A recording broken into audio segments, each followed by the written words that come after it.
All right, so in this presentation, let's speak about the necessity to read and listen extensively. The consensus among SLA researchers is that there are two ways to improve your L2 or your second language. One way is that you can read books, you can watch TV, you can listen to podcasts, etc., right? So consume content. And the other way is with textbook studying, memorize vocabulary lists, etc., right? With a teacher, and here you're using your third hand to memorize vocabulary items and use and write it out in a notebook. And the common consensus is that the first way will count more towards your improvement. So this is the principal way to learn a language. And why is that? Well, according to Stephen Krashen, he's really famous in the language learning circles. You can check out his 1980s video, Stephen Krashen on Second Language Acquisition, on YouTube. In his 2004 paper, he put out these reasons. One of them is the complexity argument. It says many scholars have noted that language is simply too complex to be deliberately and consciously learned one rule or item at a time. For example, he gave this example. Estimates of adult vocabulary size range from about 40,000 to 156,000 words. And it has been claimed that elementary school children acquire from 8 to more than 14 words per day. So a native speaker will acquire vocabulary throughout their life, and eventually in adulthood, they'll get to, as in the lower end, 40,000, and in the higher end, 156,000, depending on how you count, I guess, right? Have you guys looked at the HSK 6 textbooks? There are 2 volumes. As you go through them, you'll eventually learn 2,500 words across these 2 volumes. So if you were to learn 40,000 words, you're gonna need the 16 sets of these. Okay, so 32 volumes, 16 sets. It's too large, right? The volume is simply too large. You can't learn them one item at a time. Imagine going to school and then just learn all these one at a time. It's gonna take forever, right? You can't. Here it says, not only are there many words to acquire, there are also subtle and complex properties of words that competent users have acquired, right? So words, it's not just a Chinese-English pair, right? By now, if you're a Chinese learner for many years, you realize that Chinese words, a lot of times they have nuances, right? There's also grammatical properties. In this Lau and Krashen 2000 study, they compared progress in reading over one semester between university-level EFL students in Hong Kong who participated in a popular literature class that emphasized reading for content and enjoyment, and students in the traditional academic skills class. Right? So they compared one group, they just told them to read literature, popular literature, and one of the books is self-selected. And the other group, they follow traditional lessons. The popular literature group made far better gains in vocabulary and reading rate. So they were not taught explicitly, yet through reading, they just picked up language and they actually scored better than the other group, which is amazing, right? Large amount of input, that is, in this example, is extensive reading. Reading a lot actually improves production skills, that is speaking and writing.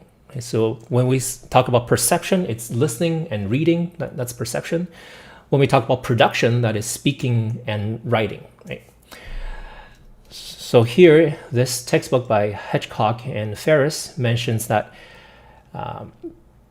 having argued that ER, that is extensive reading, promotes various types of schematic development, formal, content, and cultural, it seems fair to assume that having such tools at one's disposal through reading is not only helpful to L2 production, but also indispensable to it.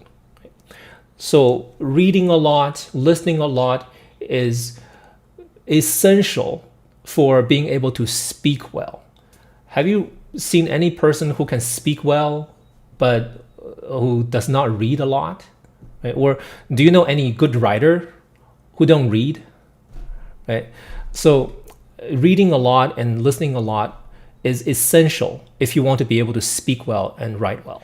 So although successful readers may not necessarily be effective writers, it is virtually impossible to find successful writers who are not good readers. Right? So make sure to do enough reading and do enough listening so you can get enough input. Now we have finished the SLA research part. Now let's move on to my own experience. For listening, I watched 3 animes, right, in total of about 50 hours or so. And then for reading, because I was taking a Japanese language course, I had a textbook, right, Minna no Nihongo. And at the beginning of the semester, I read all the text in the textbook. I read all the dialogues, I read all the reading passages and everything, right? Because I have to study this anyways. So I thought, okay, I'll just read everything in there. Without doing exercises, I'll just read everything in there. And then I read a novel, Kirawareru Yuki. And then I read Konbini Ningen, right? I read these 3 books for reading. And then for looking up words, I actually use my own language player so that it can help me read faster. Right? I use technology to make reading easier. For example, I can just tap on the word and then I can get a definition of it. I can tap on let ChatGPT explain, and then it will give me like a explanation about the word in this context. If I don't understand the sentence, if I understand all the words but not the sentence, I can still ask ChatGPT to explain the sentence to me. And then I can keep track of my vocabulary with Language Player. And now I can actually export this to Enki. Even the video content, the video context of the word can also be exported into Enki. And remember what I said about life and L2 learning overlap? You can have an overlap portion where you have life in L2, right? For example, if you have to study a subject, or if you are reading a news article, can you read it in Chinese? If you like the English content, if you like the English news article better, for example, you can maybe ask ChatGPT to translate it into Chinese and then study it in Chinese, right? So if you have more incidental learning, then you can maximize your learning time. For me, learning Japanese, for example, I set my computer and my phone to Japanese. For example, this is my Keynote interface. This is where I prepare this presentation, right? So when I work, all my computer interface is in Japanese. And also, when I generated this image with ChatGPT, remember this image with 3 hands? ChatGPT drew 3 hands. When I generated this image, I gave the instruction all in Japanese, right? I just, the more I write, the better my Japanese is going to become, right? So this is how I maximize my incidental learning. Just use everything and just do everything in Japanese. Set the computer and phone to your target language. Use ChatGPT only in the target language.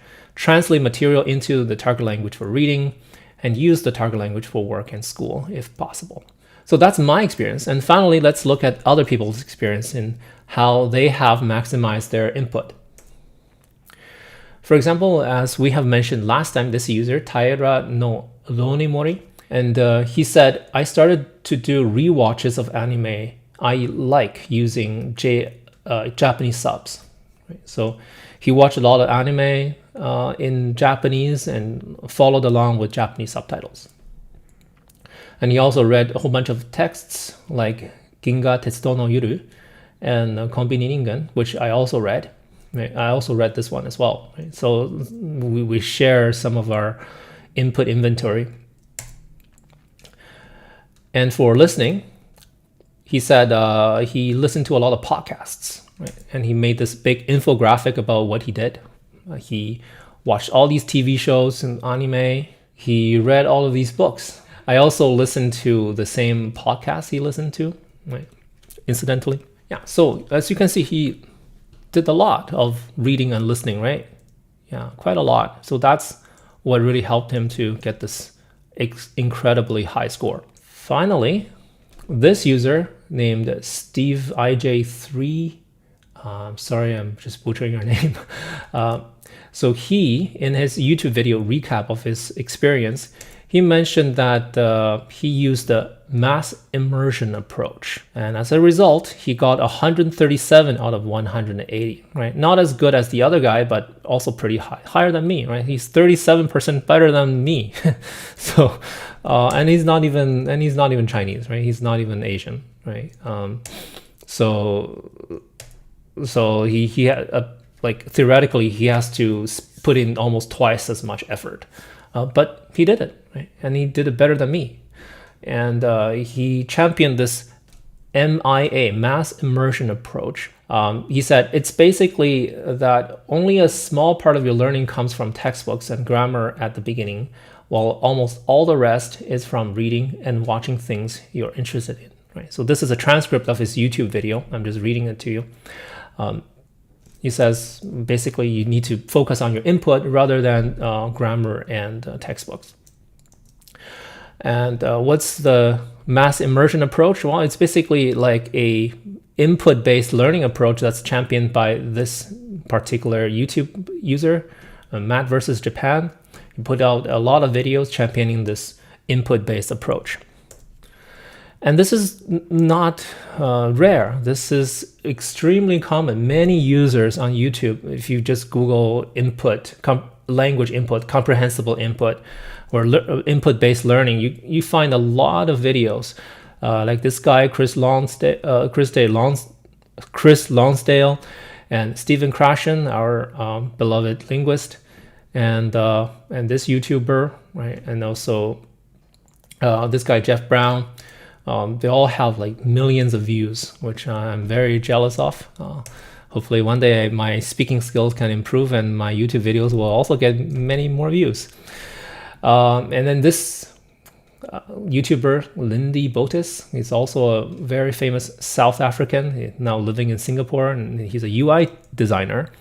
And he also champions this input-based method. Mandarin Blueprint, which is our principal competitor, our arch enemy, they're also championing this this input immersion approach, right? Steve Kaufman, he also lives in Vancouver, incidentally, right? I met him a couple times, but we haven't interacted much beyond that. So all of these guys, they're just championing the same thing, right? Basically, you're supposed to focus on acquisition and comprehensible input rather than focusing too much on this traditional learning. Right? So all of them are saying the same thing, which is this is nothing new, right? Learning languages requires a lot of reading, a lot of input. It's been time immemorial, I guess, right? People have been learning languages like this throughout history. So this is nothing new. We're just saying that we should definitely put in a lot of time these days reading a lot of interesting material and taking in a lot of input. And this is also more enjoyable, right? If you have to study everything with the textbook, if you have to study those standard HSK textbooks and memorize vocabulary lists, if this is all you do, then it's going to be really tough, right? It's going to be really boring. But if you're just watching Chinese dramas, or if you're just, reading or reading mangas or reading novels and reading something that you actually enjoy, then you can learn languages in a lot less tedious way. So in summary, acquisition requires a large quantities of input, right? And input can be enjoyable. It doesn't have to be tedious. You should choose input at your level, and you should pick a diversity of subjects. And also you should engage in a diversity of modalities, right? You should listen as well as read.